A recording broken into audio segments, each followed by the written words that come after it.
My name is Clayton Richardson. I am an administrative support assistant for the College of Arts and Architecture undergraduate education office for Penn State. And that's my day job. What I like to do in the evenings, outside of being home with family, is being a part of the Happy Valley Improv group and getting to perform improv.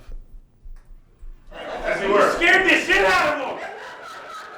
That is supposed to happen. That's one of our plays. The performance in and of itself is my favorite part, just because the adrenaline's high, everything's going, everything's moving. You're up on stage with people who you know and you're comfortable with, and you're just out there having a good time. Get up here.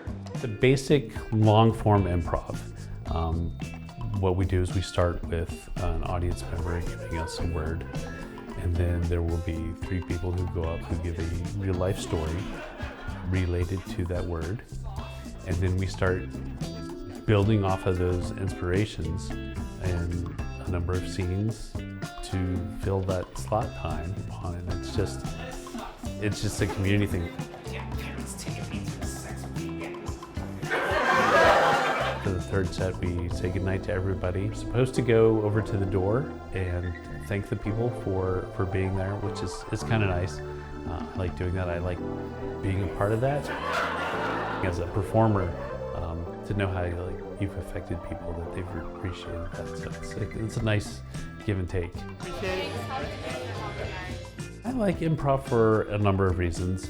One of the biggest is it kind of serves as an escape from real life, because improv is something that demands you to be present in the situation. You almost have to force yourself to clear your mind of everything else that is going on in your life at that time. Improv for me personally has, I would say, given me a little more confidence. I feel confident in being able to speak my mind, to come up with answers. The community, they're very supportive, very kind, very accepting. I recently had a situation in my family that was, a little devastating. The information got out to one of the directors, and she asked me if it would be okay for her to share the information with everybody in the community.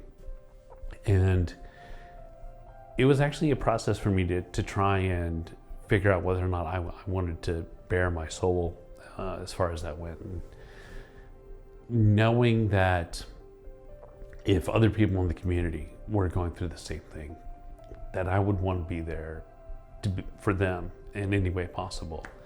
I said, yeah, actually, it's okay if you share that.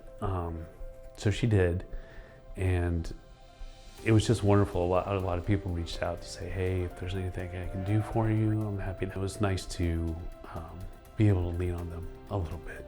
So when we're doing our warm-ups, the one thing we do that's set before we go out is we'll all individually go to other people in our group, and we'll put our hands on the other person's back, and we'll say, I got your back. Got your back. I got your back. Got your back.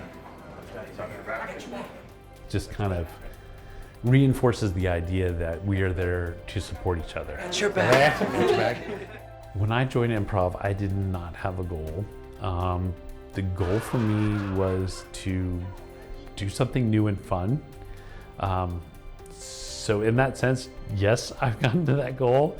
I don't know if it was ever something I was necessarily aiming for. I knew that I enjoyed it and I had fun and I liked the people I was doing it with. And so the more I did it, the more I was going to get out of it. I previously probably would have described myself as more of an introvert. I would say I'm maybe 50-50 now. I'm not very extroverted, but I don't back away from talking with people. It's absolutely a good idea to try new things overall, even if it's not improv. I mean, if there's something that you're interested in that intrigues you, I fully recommend giving it a shot.